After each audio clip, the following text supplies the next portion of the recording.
AOC humiliates herself. After calling Kennedy a thug, this backfired bad.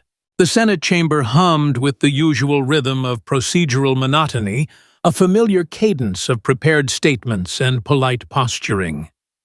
Senators shuffled papers, staffers whispered in the wings, and reporters tapped away at their laptops, half listening to the predictable back and forth of a routine Judiciary Committee hearing. The air was thick with the weight of partisan divides, but nothing seemed out of the ordinary until it wasn't. Huddled near the center of the room, Representative Alexandria Ocasio-Cortez, known for her sharp rhetoric and media savvy, had been invited to testify as a guest on a matter of public policy. Her presence wasn't unusual. She often brought a spark to these otherwise staid proceedings. But today, that spark was about to ignite something no one saw coming. As she wrapped up a fiery monologue about the dangers of divisive rhetoric in government, her tone shifted. She turned her gaze directly toward Senator John Kennedy, the Louisiana Republican, known for his folksy charm and unyielding commitment to his constituents. With a barely concealed smirk, AOC leaned into her microphone, her voice cutting through the chamber's low buzz like a blade. "Senator Kennedy," she said, pausing for effect, "you've become nothing more than a thug in a suit." The words landed like a thunderclap. The room froze. Senators stopped fidgeting. Staffers halted mid-step.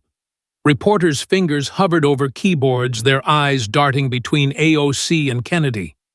Even those who leaned toward AOC's side of the aisle exchanged uneasy glances, sensing the line she'd just crossed. The insult wasn't just personal, it was a calculated jab meant to humiliate, to paint Kennedy as a caricature of the very divisiveness she'd just condemned. The cameras, ever present, zoomed in, capturing every micro-expression. Everyone waited for Kennedy to fire back, expecting the sharp-tongued Southerner to unleash one of his trademark quips, the kind that could slice through an opponent's argument with a smile. But Kennedy didn't rise to the bait. He didn't flinch. Instead, he leaned forward, his weathered hands resting lightly on the desk, and tapped his microphone gently, as if testing whether it was still on. "Interesting," he said, his voice low, almost conversational, the single word carrying a weight that silenced the room further. The tension was palpable, a collective holding of breath as everyone waited for what came next. Kennedy's eyes, steady and unblinking, met AOC's for a brief moment before he continued. "I've been called worse," he said, a faint smile tugging at the corner of his mouth. "But you know what? I haven't been called out of touch. Not by the folks back in Louisiana, who write to me every week asking why this city feels more like a stage for grandstanding than a place that's supposed to help real people." The room shifted again this time, not in shock, but in anticipation. Kennedy wasn't shouting. He wasn't pointing fingers. He was doing something far more dangerous. He was telling a story. He reached into his jacket pocket and pulled out a folded piece of paper worn at the edges as if it had been carried for weeks. "This," he said, holding it up for the room to see, "is a letter from a woman named Maria, a single mother from Baton Rouge. She works 2 jobs, 12 hours a day, and still can't afford insulin for her son who's diabetic. She wrote to me asking why the people in this room spend more time arguing over words than fixing problems like hers." He paused, letting the words sink in, his gaze sweeping across the chamber, not accusing, but inviting reflection. "You want to talk about thugs, Representative Ocasio-Cortez? Try telling Maria that her son's life isn't worth your time because you're too busy scoring points for the cameras." A few senators shifted uncomfortably in their seats, their eyes darting away from Kennedy's steady presence. AOC, for her part, looked caught off guard, her confident smirk faltering as she adjusted her posture, her fingers tightening around her pen. The room was no longer hers. Kennedy had flipped the script, And he wasn't done. I got another letter. He continued, his voice still calm, but now laced with a quiet intensity. This one's from a 12-year-old girl named Lily, from a small town called Nachitoches. She asked me why the people who make the rules seem to live in a different world from the rest of us. She's 12, and she's already figured out something most folks in this room haven't. That hit me, Representative, because I didn't have an answer for her. He folded the letter carefully, placing it back on the desk, with a reverence that made the gesture feel almost sacred. The silence in the room was deafening, broken only by the faint hum of the air conditioning and the occasional click of a camera shutter. Kennedy looked directly at AOC, not with anger, Paul anger, but with a steady, piercing gaze. "I may be a lot of things," he said, "but I'm not a man who forgot who he works for. I'm here for Maria, for Lily, for the people who don't have the luxury of turning their struggles into sound bites." The weight of his words hung in the air, heavy and undeniable. AOC opened her mouth to respond, but the words seemed to catch in her throat. She glanced at her notes, then at the committee chair, as if searching portal, hoping someone would intervene, but no one did. The chair, Senator Durbin, cleared his throat awkwardly, trying to move the hearing along, but the moment belonged to Kennedy. AOC's attempt to regain control came too late. "I won't apologize for calling out behavior that undermines the public's trust," she said, her voice betraying a slight tremor. "Senator Kennedy knows exactly what he's doing when he stirs up division for political gain. That's not leadership, it's manipulation." Her words were meant to sting, to reframe the narrative, but they landed poorly. A quiet murmur rippled through the room, not in support, but in discomfort. She'd miscalculated, and the air felt charged with the realization that she'd insulted not just Kennedy, but the very people he'd spoken about, the everyday Americans struggling to get by. Kennedy leaned forward again, his expression unchanged, his voice steady. "You just called the people who write to me manipulated," he said, his tone more disappointed than angry. "You sit in a city where people are struggling to afford basic necessities, and you're telling them their concerns are just division. Maria's not divided. She's desperate. Lily's not manipulated. She's observant. Maybe you ought to listen to them instead of lecturing them." The room fell silent again, the weight of his words sinking deeper. AOC adjusted her glasses, her fingers tapping nervously on the table as she glanced toward her staff, who offered no help, their faces tight with unease. The cameras didn't stop rolling, and neither did the reporters' keyboards. Within minutes, clips of the exchange were already circulating online, shared across platforms with captions like "Kennedy turns the tables" and "AOC's attack backfires." Hashtags began to trend, and the internet was already rendering its verdict. Kennedy hadn't just deflected the insult, he'd turned it into a mirror, forcing AOC to confront her own disconnect. The hearing moved on, but the energy had shifted. Senator Durbin called the next speaker, his voice a touch unsteady, but no one was really listening. Eyes kept drifting to Kennedy, who sat calmly, his folder of letters resting on the desk, a quiet testament to his focus. AOC, meanwhile, leaned back in her chair, her confident demeanor replaced by a visible unease, her eyes darting to the side as if searching for an exit that wasn't there.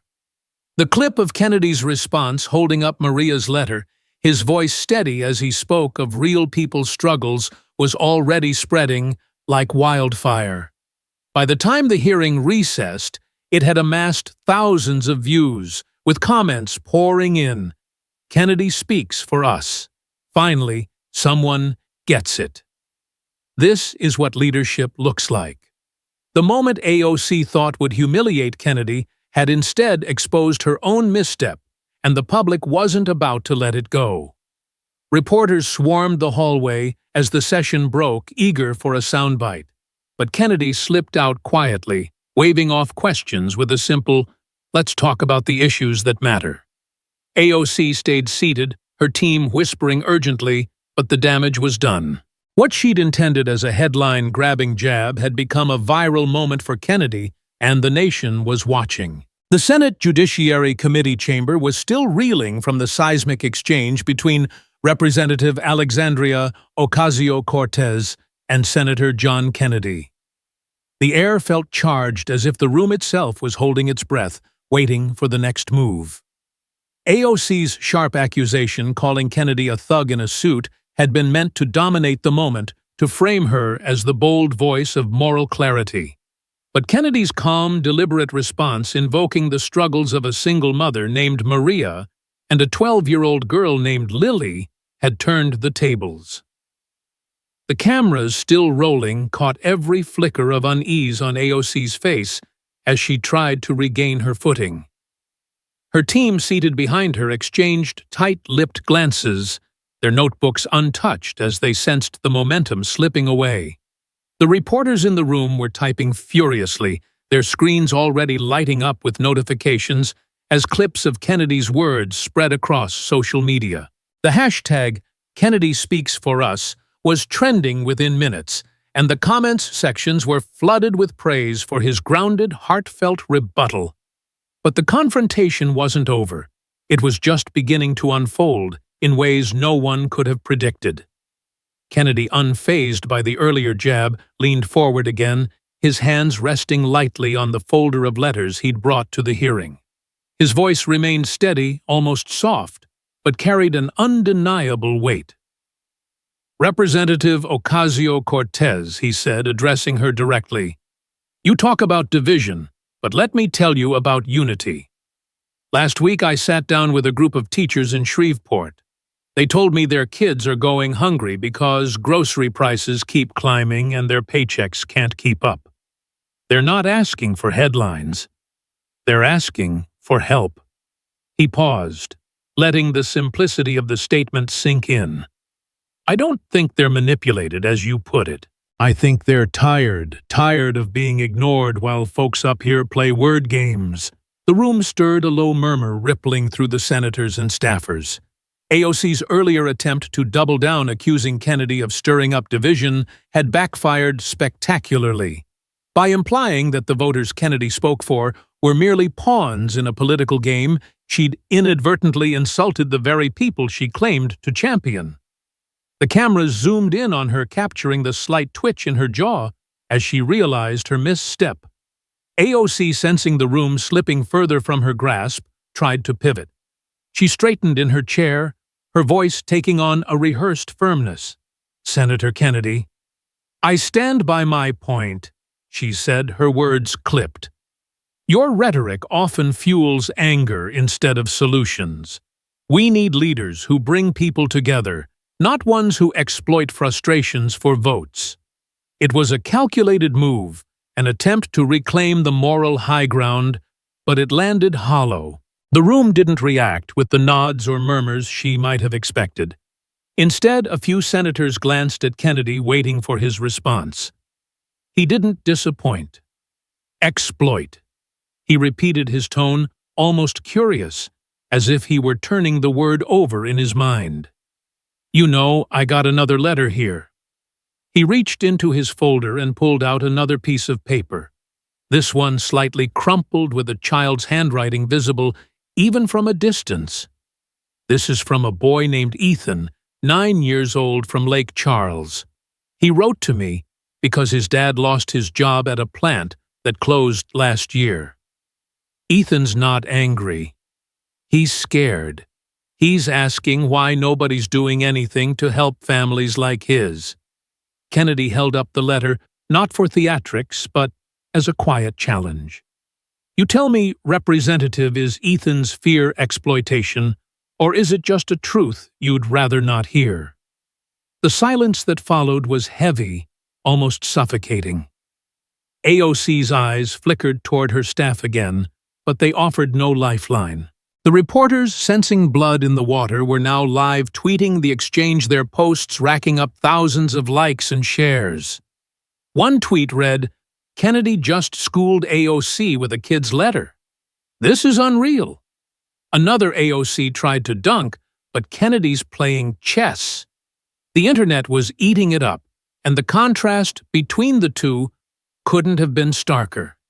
AOC's polished indignation was unraveling against Kennedy's unassuming sincerity. He wasn't shouting or grandstanding. He was simply speaking for people who rarely had a voice in rooms like this. And it was working. The committee chair, Senator Durbin, tried once more to steer the hearing back to its agenda, his voice betraying a hint of frustration. "Let's move on to the next speaker," he said. But the words felt like an afterthought. No one was ready to move on. Not the senators, not the reporters, and certainly not the growing audience online. Kennedy, however, wasn't done. He leaned back slightly, his hands folded over his folder, and addressed the room as a whole. "I don't come here to pick fights," he said. "I come here to do a job. And that job isn't about who can yell the loudest or get the most clicks. It's about people like Maria, who's working 2 jobs and still can't afford her son's medicine. It's about Ethan, who's wondering if his dad will ever get back on his feet.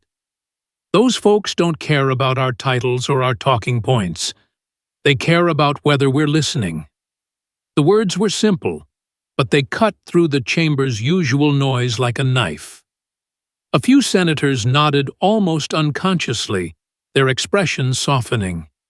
Even those who disagreed with Kennedy's politics couldn't deny the truth in what he was saying. AOC, meanwhile, was visibly rattled. She scribbled something on her notepad, her movements sharp and hurried, as if trying to anchor herself in the face of a moment that was slipping out of her control. Outside the chamber, the reaction was immediate and relentless. The clip of Kennedy holding up Ethan's letter was now trending across platforms with over 100,000 views in under an hour. Commenters praised his authenticity. "This is what a real senator looks like," one wrote. "Kennedy's not here for the drama. He's here for us," said another. Political commentators caught off guard by the exchange scrambled to cover it.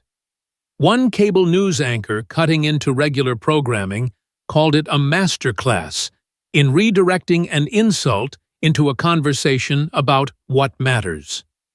AOC's team, meanwhile, was in damage control mode. Back in the chamber, her staffers were whispering urgently, passing notes and checking their phones as the social media storm grew. One aide leaned in and murmured something about sticking to the script, but AOC's expression suggested she knew the script wasn't enough anymore. Her attempt to paint Kennedy as a divisive figure had only highlighted her own disconnect, and the public was noticing. Kennedy, for his part, remained unruffled. He gathered his papers as the hearing moved to its next phase, his demeanor as steady as it had been from the start.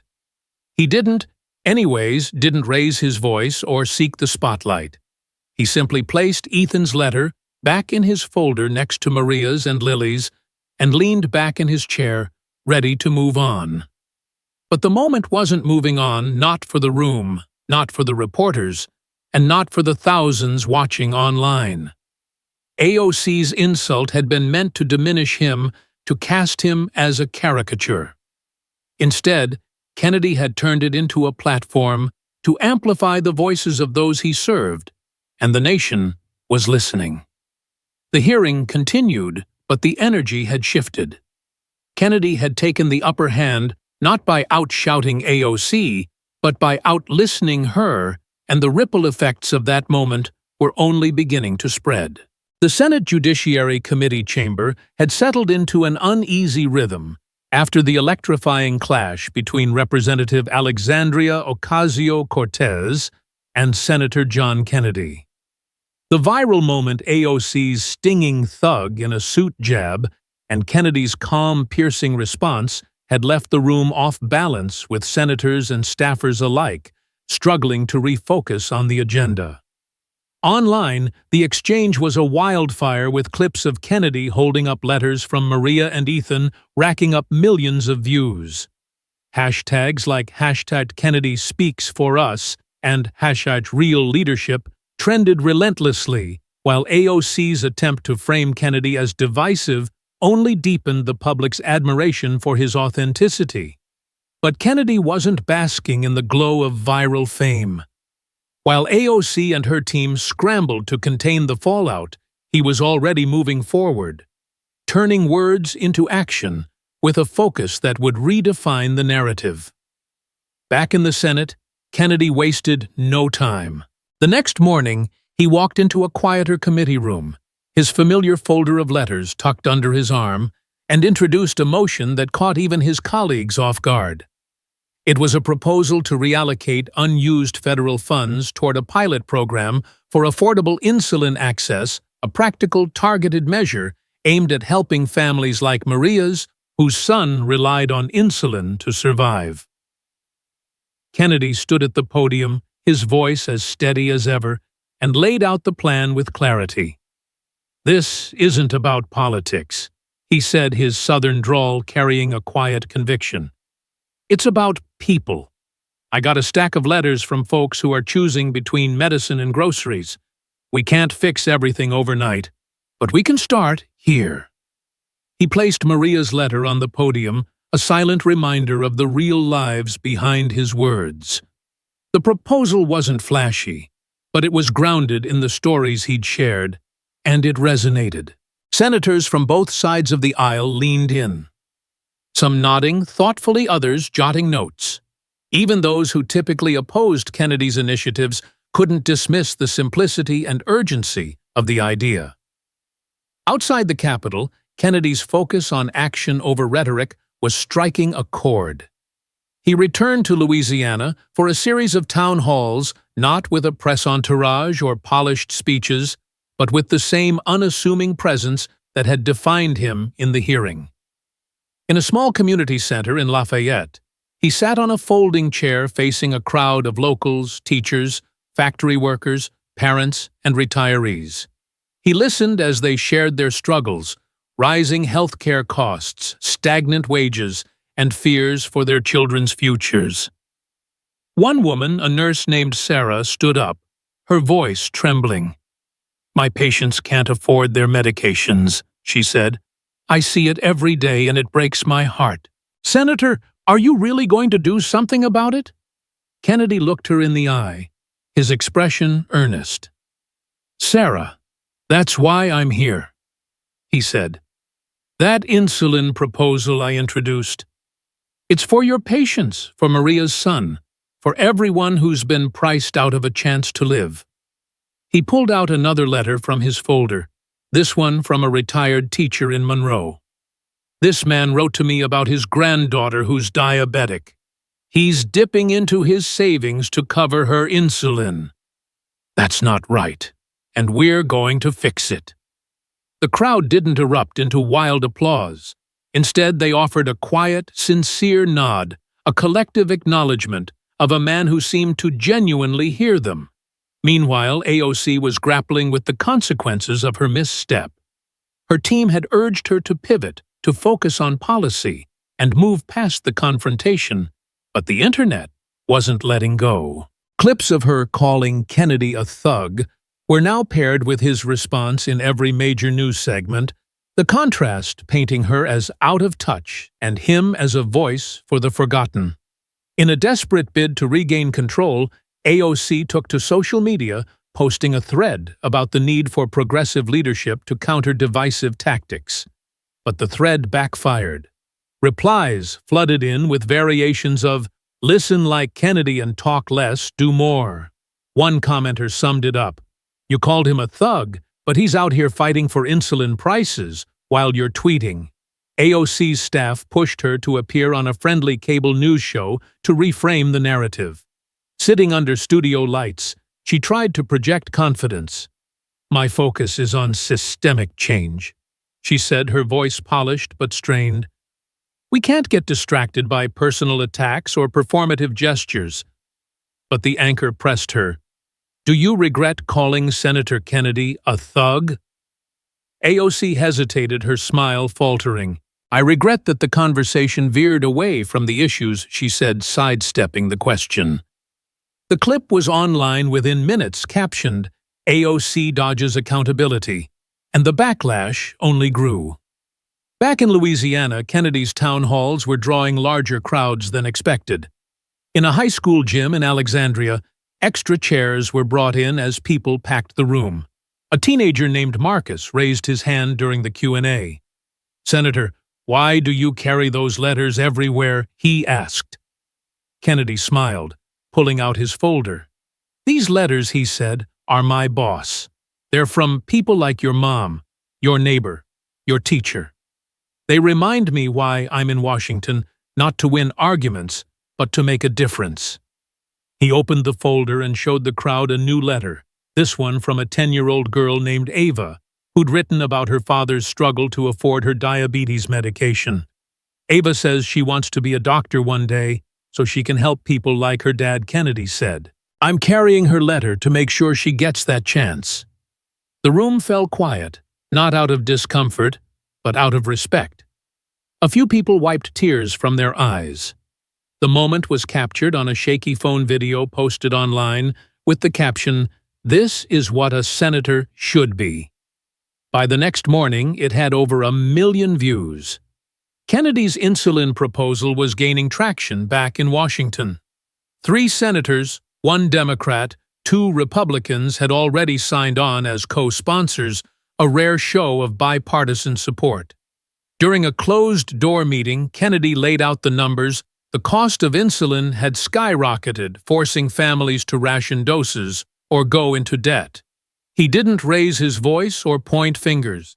He simply presented the letters, letting the stories speak for themselves.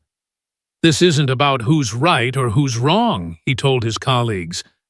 "It's about whether we can look a kid like Ava in the eye and say we tried." The room, usually fractious, was unusually attentive. One senator, a longtime skeptic of Kennedy's style, later admitted to a staffer, "He's making it hard to say no." The proposal was moving toward a committee vote, and analysts were calling it shockingly practical, a rarity in a city known for gridlock. AOC, meanwhile, was struggling to find her footing. Her team suggested a public event to highlight her own policy priorities, but turnout was lackluster, and the headlines were still dominated by Kennedy's moment. A scheduled appearance at a community center in her district was overshadowed by questions about the thug comment. "Why did you attack Senator Kennedy?" one attendee asked. AOC tried to deflect, talking about systemic issues, but the crowd wasn't buying it.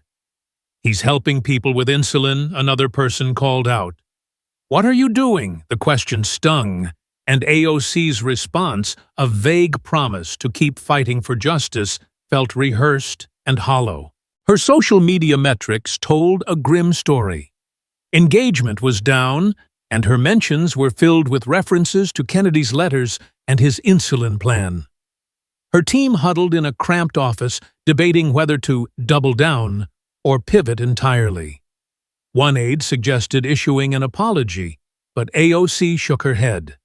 "I'm not backing down," she said, though her voice lacked its usual fire. In Louisiana, Kennedy's focus remained unwavering. At a small diner in Baton Rouge, he met with a group of healthcare workers who shared stories of patients rationing insulin to save money.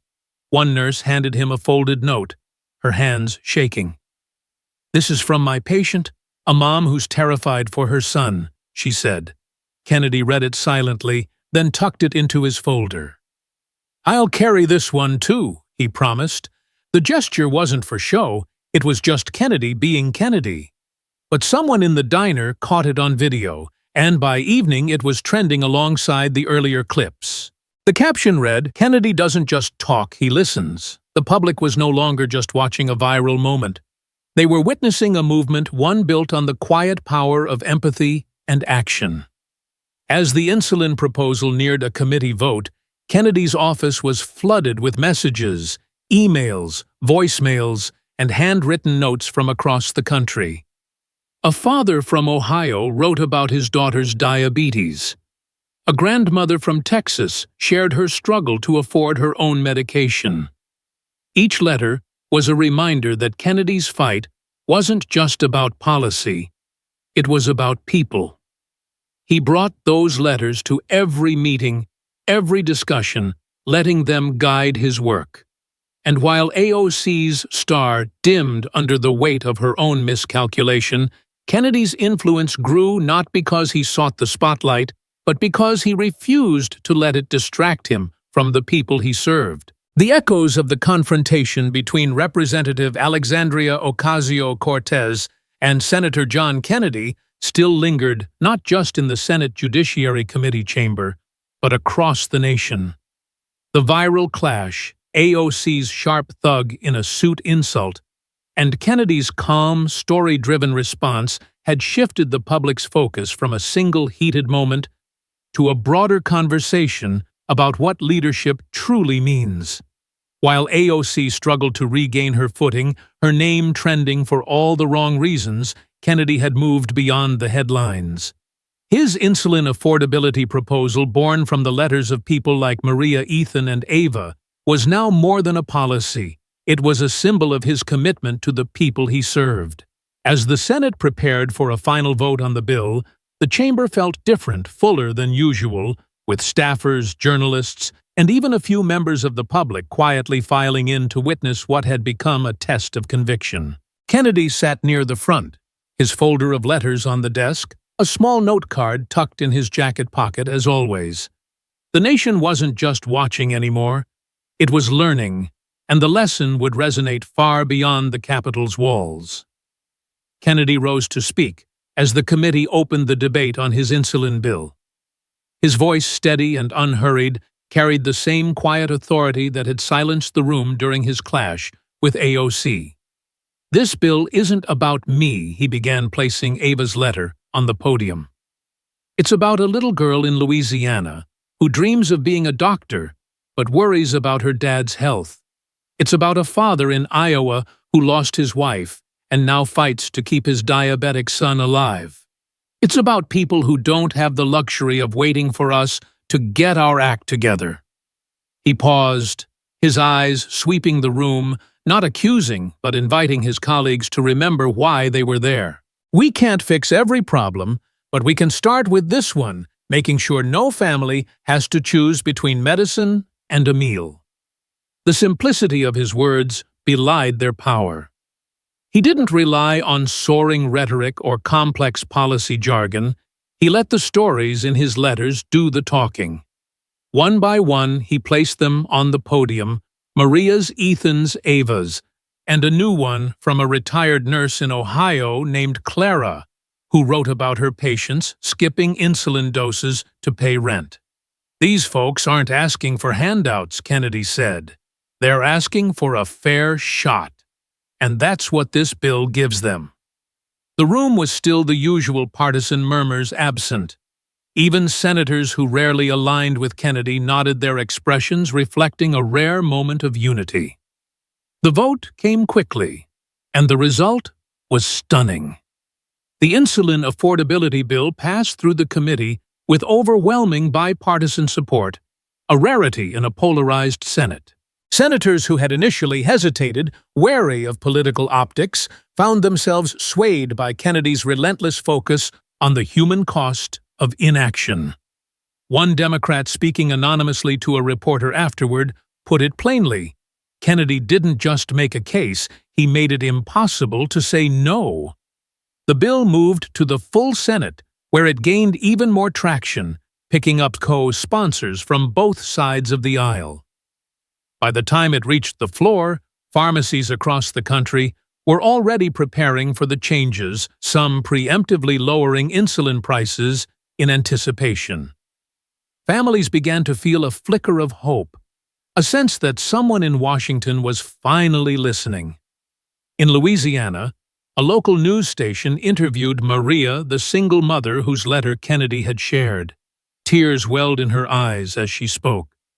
"I never thought my story would matter to someone like him," she said. "But he read my letter, and now my son might have a better chance." The clip aired nationwide, captioned "A Senator Who Cares," and it struck a chord with millions. AOC, meanwhile, was notably absent from the vote. Her office cited a scheduling conflict, but the excuse fooled no one. The truth was harsher. Her confrontation with Kennedy had cost her more than a news cycle. Her favorability had taken a hit, particularly among moderates, who saw her thug comment as needlessly divisive. Her social media posts, once met with enthusiastic engagement, now drew tepid responses drowned out by replies urging her to listen like Kennedy. She tried to pivot, releasing a video statement about the importance of systemic reform and standing up to divisive rhetoric. But the polished production felt hollow and the public wasn't buying it. One commenter summed up the sentiment: Kennedy's out here passing bills for insulin, and you're still talking about rhetoric. Get to work. Her team held emergency meetings debating how to reclaim the narrative. One aide suggested a public apology, but AOC dismissed it, insisting she could weather the storm. She scheduled another media appearance, this time on a progressive podcast, hoping to rally her base. But even there, the host asked pointedly, "Do you think calling Kennedy a thug helped your cause?" AOC's response, a vague defense of her passion for justice, only deepened the perception that she was out of touch. In Louisiana, Kennedy's town halls continued to draw crowds, not because of his viral moment, but because of what it represented. At a community center in New Orleans, he sat with a group of parents listening as they shared stories of medical debt and lost opportunities. A father named James stood up, his voice steady but emotional. "My daughter's diabetic, and I've been rationing her insulin to make ends meet," he said. "Is your bill really going to help us?" Kennedy didn't offer platitudes. He pulled out Clara's letter and read a line aloud: "No one should have to choose between medicine and dignity." Then he looked at James. "This bill is for your daughter, sir. It's not perfect, but it's a start, and I'm not stopping here." The room erupted in applause, not loud or performative, but heartfelt. A young girl, no older than 10, approached Kennedy afterward and handed him a folded piece of paper. "This is for you," she said shyly. It was a drawing of a heart with the words, "Thank you for helping my mom." Kennedy smiled, tucking it into his folder with the others. "I'll carry this one too," he said. The moment, captured by a local reporter, went viral, shared with captions like, "Kennedy's heart, and this is why we trust him." Back in Washington, the insulin bill passed the full Senate with a surprising margin, signed into law shortly after. The impact was immediate. Pharmacies began updating their pricing, and families reported lower costs within weeks. A mother in Texas posted a photo of her son holding a new insulin prescription captioned, "Thank you, Senator Kennedy."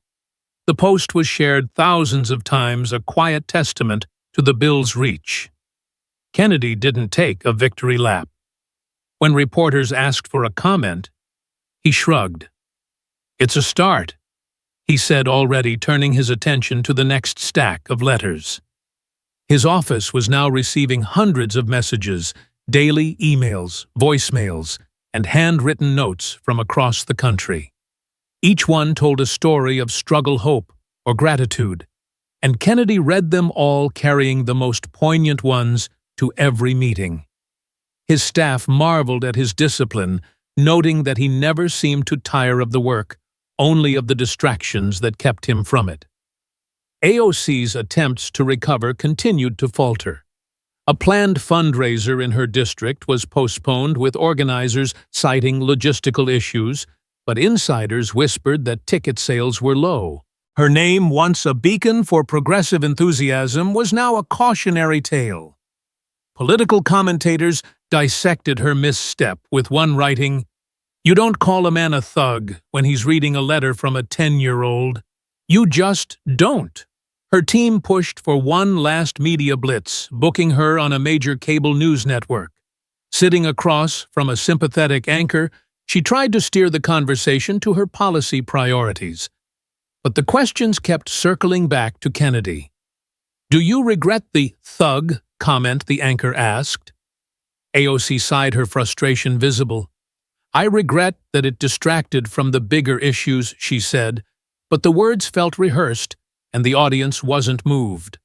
The clip was shared online, but it garnered little traction, overshadowed by a new video of Kennedy at a Louisiana school answering questions from students with his folder of letters in hand. The lesson of the saga was becoming clear, and it wasn't just about who won or lost a verbal sparring match. Kennedy's approach, rooted in listening, grounded in the stories of real people, and focused on tangible results, had reshaped the conversation. Leadership, he showed, wasn't about being the loudest voice or landing the sharpest jab. It was about carrying the weight of others' stories, about showing up not for the cameras, but for the people who sent you. At a quiet event in Baton Rouge, a woman approached Kennedy with a letter of her own. "My son's alive because of you," she said, her voice breaking. "I wrote to you last year and you answered." Kennedy nodded, placing her letter in his folder. "You're why I'm here," he said simply. The exchange, unscripted and unpublicized, was overheard by a local journalist and shared online, amassing millions of views. The caption read, "This is leadership." The broader lesson was one of humility and purpose. Kennedy's victory wasn't in outsmarting AOC or dominating the headlines. It was in reminding everyone, senators, voters, and even his critics, that leadership is about service, not spectacle. His insulin bill now law was changing lives, proving that small, focused actions could cut through the noise of Washington. For the public, the lesson was a call to demand more from their leaders, to value those who listen over those who lecture, to support those who act over those who argue. For young people watching, like the students at Kennedy's town halls, it was a reminder that one voice, even a child's, could make a difference, if someone was willing to carry it. Kennedy's folder of letters, once a personal habit, had become a symbol of what politics could be: human, grounded, and driven by the needs of those it served. As Kennedy returned to the Senate floor, his presence carried a new weight. Colleagues who once dismissed his folksy style now sought his input, and staffers from across the aisle offered quiet nods of respect. AOC, meanwhile, faded from the spotlight, her influence diminished not by Kennedy's attacks, but by his example. The nation had seen two paths, one of confrontation, the other of connection, and it had chosen. Kennedy didn't need to gloat.